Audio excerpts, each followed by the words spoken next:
Hey guys, and welcome back to another video. Today I'm filming from my uni room again, wearing this Apt Cavalier peacock green base layer, and we're going to film a Q&A.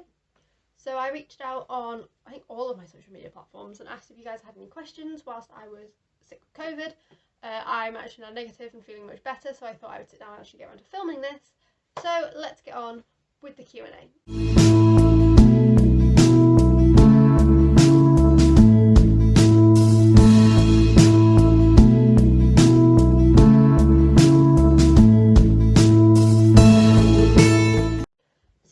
I asked if anyone had any questions about riding with university. Now, I've had an amazing experience riding with uni, give or take the teeny tiny pandemic that got in the way in the middle of it.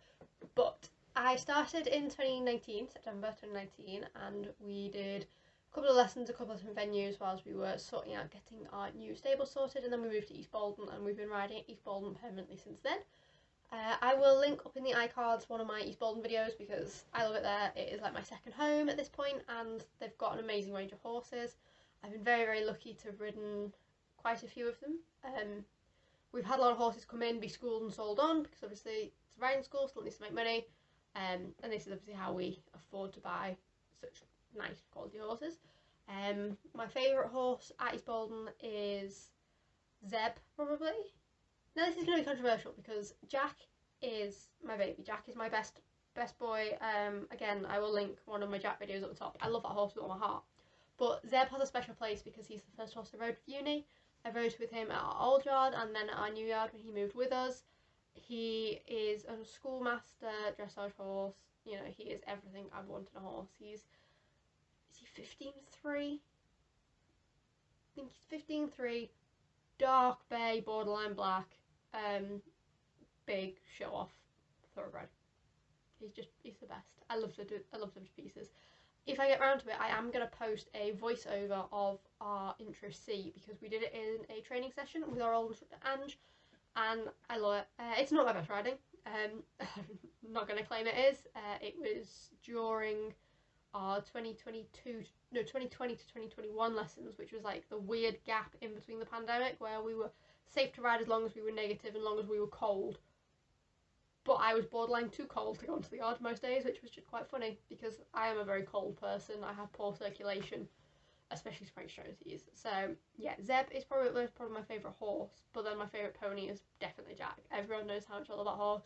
He's just a little bit of me. He is sassy, he's cheeky, he's secretly very cuddly and very affectionate, and again, he's a dressage cob.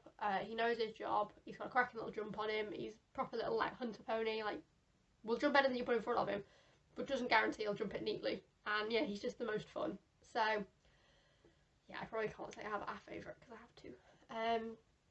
If you ask me what my most memorable lesson would be, it was a semi-private with me and another lady called Jade. So it was Jade and Jade, and I was riding Jack, and we were working on inside bend, getting him to properly bend around his circle, and he was just being a nightmare. I ended up getting off, and my instructor got on, and she was like, I'll give you credit, he's being difficult today.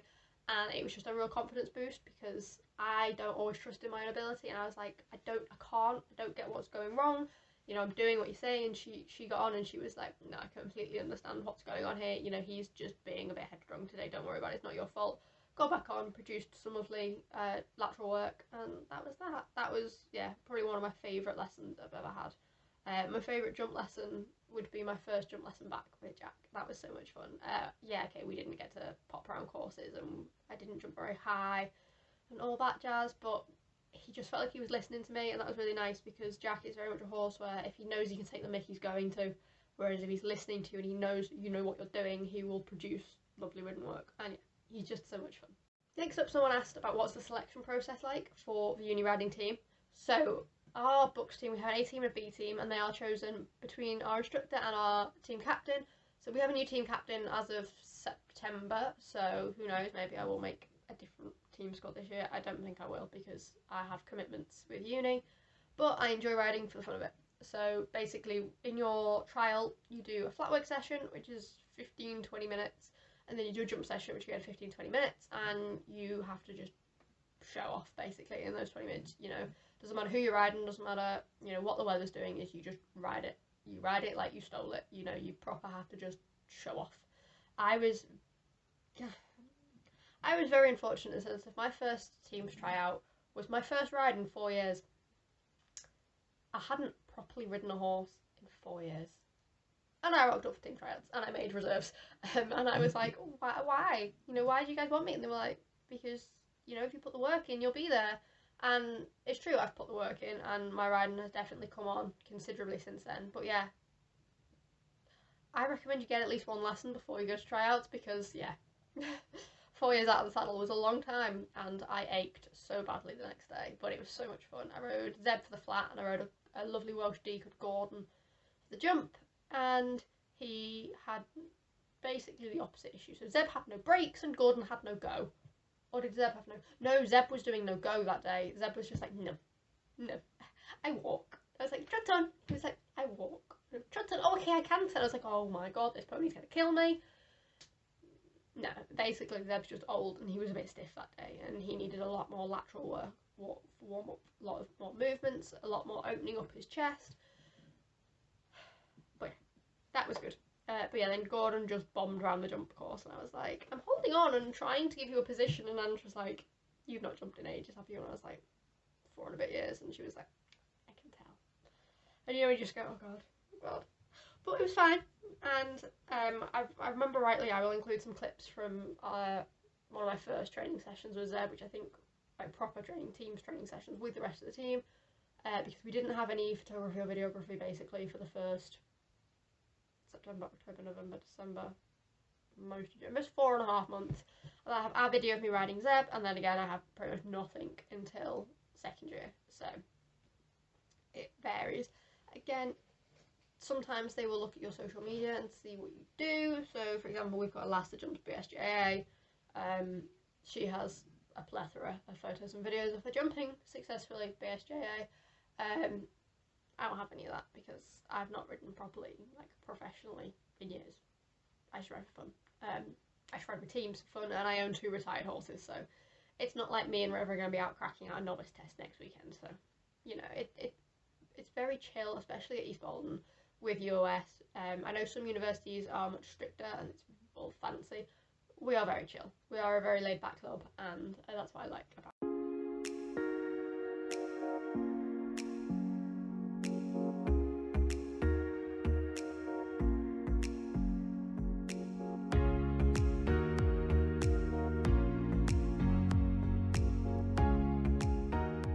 So someone asked, what do you have to wear to ride for uni? Basically, the rules are quite simple. You have to be able to ride. What you're wearing, you have to be able to squat in. If you can't squat in it, you can't jump in it. Quite a simple fashion rule, I think, is run by most yards. And you have to have boots with no grip on the bottom. So short boots or long boots, no one really minds. Some people ride in just like a Primark version of jumper boots because they were fashionable recently. What, Chelsea boots? Can you tell? I don't really stick in with regular fashion. Country fashion, my cup of tea. Equestrian fashion, my cup of tea. General, normal people fashion, straight over med.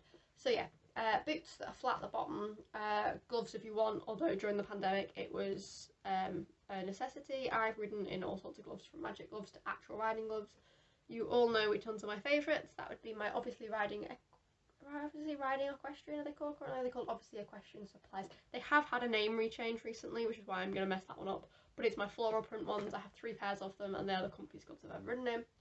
I also ride in compression gloves because I have poor circulation in my hands and my hands swell up, as per my last lesson on Jack, which you can read all about in my blog, which will be linked down below as always.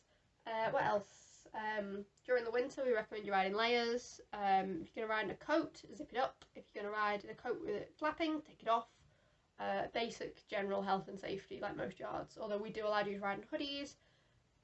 It's just obviously not as advisable because I don't know if any of you have ever seen someone get dragged by their hood by a horse, but it's incredibly scary, and it is the main reason I will always ride in a base layer and one of my riding coats, which are all short, cut off at the waist, with elastics so they stay to my waist, and they've all got no hood, or if they do have a hood, it's one that rolls up and zips away, because yeah, I've seen people be dragged by their hoods, and that is terrifying, and something I will never, ever let happen to myself. So, someone asked, does the university provide the horses, or do you have to rock up with your own? Well, my two are retired, which I feel like is the giveaway here. That our university works alongside East Bolden, who provide our horses. It's also the venue where we use for our books competitions. It's where we host our home comps. I'm not sure what footage I have of our yard at the moment because obviously the changes to GDPR means I can't film anymore. Well, can't film much anymore. However, yeah, if you check, I will link up in the eye. There is a vlog where I kind of show you around our outdoor arena. And if I remember rightly, you can see our indoor arena, which is used for warm-up books, in my vlog with Ethan and Harper, which again I will link up in the eye. Oh, this video is going to have a lot of links to it, but I just want to be as honest as I can with you guys and let you all get to know how uni works with horses. So yeah, you don't have to bring your horse. They do offer working livery, however, their working livery a month is more than my car cost me to purchase, so my horses aren't there. B is out on full loan with a friend, and River is on a full livery yard back on Wirral, so that he's near said friend, so she can keep an eye on him, because obviously he is a temperamental thoroughbred who likes to roll the lottery and pick a jackpot number of health problems. Currently his favourites are his heart murmur, his arthritis, and just generally being a bit of a nightmare to keep weight on, because winter. I can say that because I'm currently sitting here April, like it's 11th or 12th today, and it's raining. And I don't mean like a little bit of rain, I mean there is puddles outside of my front door kind of raining. So no, you do not need to have your own horse, you only provide them. You can obviously take your horse and have them delivery there. I know two of the girls occasionally bring their horses over for lessons. Tony brought Kenny over, which was lovely, at my birthday, so I got to see Kenny, and Lily sometimes brings her horse Rose over, who's her BSJA pony, but obviously, you know, it's not like anyone can bring any horse. It has to be run through our yard owner, same with, you know, most yards. Next up, someone asked, is there a weight limit? Unfortunately, of course there is. It is a yard, it's a riding school, all yards have weight limits for the well-being of their horses. I don't know what ours is off the top of my head, but I know it's limited because we only currently have 2 weight carriers, and one of them has only just come back into work and he is not a beginner friendly pony. But yeah, we have 2 main weight carriers, and then we have one who is, well no, we have 2 that are going to be suitable weight carriers with a bit more schooling. And yeah, like we have an amazing range of horses that we get to ride. I generally stick to the same couple because I ride in the intermediate lesson, and that means that I don't get to ride all the fun safe ponies because they're used the lesson before mine, the lesson after mine. However, I have had some interesting experiences this year. I got to ride one of the livery horses, which was good fun. I got to ride one of the weight carriers that needs school. Actually, I got to ride both weight carriers that need schooling. But yeah, we do have a weight limit, and it goes both ways. So we have a lot of ponies who have a weight limit because they're small. A lot of ponies obviously have their weight limits because they're our weight carriers. They have a maximum. We have a general yard maximum limit. I'm currently trying to gain weight. If you don't know much about my story, I am an equestrian who has had an eating disorder for the last 10-ish years, and recently I've really started combating that and learning to basically eat properly again and fuel my body instead of what I was doing, which was very restrictive. And I am borderline now able to ride every horse on the yard, give or take 2, maybe 3. But that's great because obviously I am quite tall and I am all leggy, and at previous yards my weight meant that I basically got put on with little ponies because they were like, oh, she's only light 5'8" with all leg, so I'm not suitable to ride little ponies. You know, I own an 11 Handwell Section A. I'm unlikely that I'm going to ride it because I'm 5'8", and of that 5'8", I'm all leg. Yeah, I will see if I actually have any photos from my old riding school where I used to ride an 11-2. I learnt to ride an 11-2, and then I grew and I started riding like 13-2s, 14-2s, and then yeah, I got back on an 11-2 for a pony club session, and I looked ridiculous.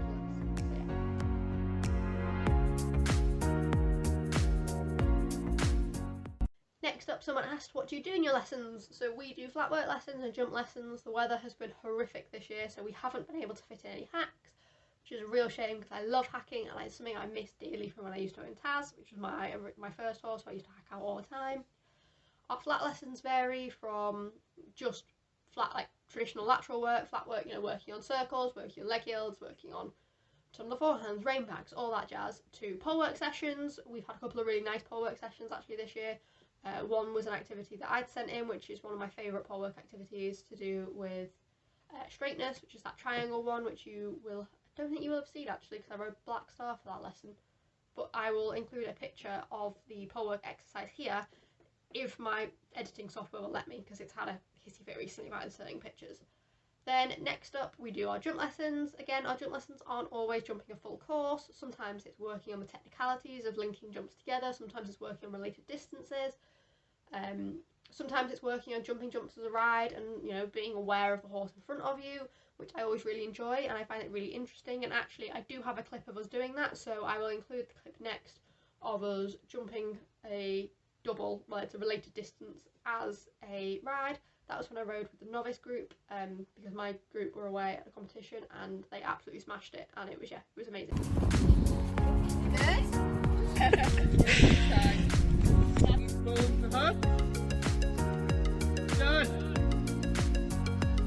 Yeah.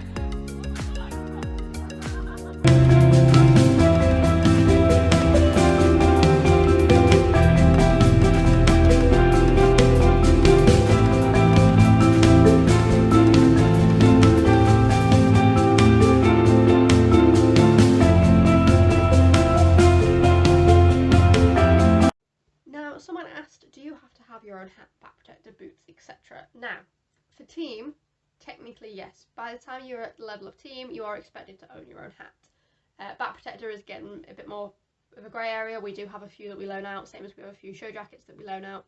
But yes, hat, generally you're expected to own your own, and boots at that point. However, our like normal lessons, so that's our lead rein, our beginners, our novices, they aren't expected to. We do have a selection of hats at the riding school that they loan out free of charge. We had one issue where we had a guy whose head was just too big for any of the hats that they had, so we as a riding club purchased some additional equipment. But yeah, no, everyone is expected really to have their own boots, especially if you stay longer than tryouts. Tryouts, you can occasionally borrow boots, because there's a couple of us who've been riding for a while now and we have an excessive collection of equipment. For example, I own 1, 2, 3, 4 pairs of boots at the moment. I know there's a couple of other riders that I ride with who, again, own 2 or 3 pairs of boots. So we do loan out boots for like tryouts, and for like, what's the word? Like when people come to get a taste today for the sessions before they sign up for the club. But yeah, no, you are generally expected to own your own equipment by the time you get to a level of team. But everyone else, it's kind of a bit more hit and miss, and we are not expected to ride in back protectors for our lessons, but we do have to wear them for the jump half of box competitions. On a similar vein to that one, you're also not expected to have your own whip. The riding school does provide whips. However, if you're fussy like me, you will probably end up purchasing your own. I currently need to buy a new long whip because mine may or may not have been snapped into 3 pieces by a very small pony called B, who decided to forcibly remove it from an area that she shouldn't have been able to get to and then stand on it. Thanks, pony. I do, however, own a selection of short whips, and I will own a new long whip soon. I just need to go and purchase one when I go to buy my new hat. So, someone asked about the costs, and wow, this varies massively. I spoke to Flo from, is it Flo Carter Eventing, I think her Instagram is called, and I will include her name over here. And basically, I'm very lucky. We pay £85 a term, so that's September to Christmas and then Christmas to Easter. Yeah, £85 a term for our lessons, and that's that. That covers your competitions, that covers your transport to competitions, that covers, I think it's 10 lessons a term, so yeah, £85 is £8.50 a lesson, which is insane considering a group lesson is £25 and a private lesson is £35, so it kind of works out quite well. And it's why I do it, because I can't afford to be having private lessons every week at the moment, purely because obviously I have one horse on full livery, which is costing me an arm and a leg and a kidney, and I obviously have rent and student related things and placement costs, and do you guys know how expensive printer ink is? That's an unexpected cost when you come to uni.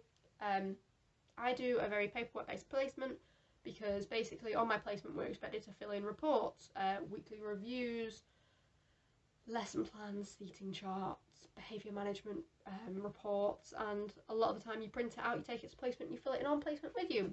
So you're currently balanced on my printer, which is the best £45 I've ever spent. But yeah, a lot of paperwork comes through it. So yeah, I'm very, very lucky that our lessons are only £85 a term. So that's what, 170 a year.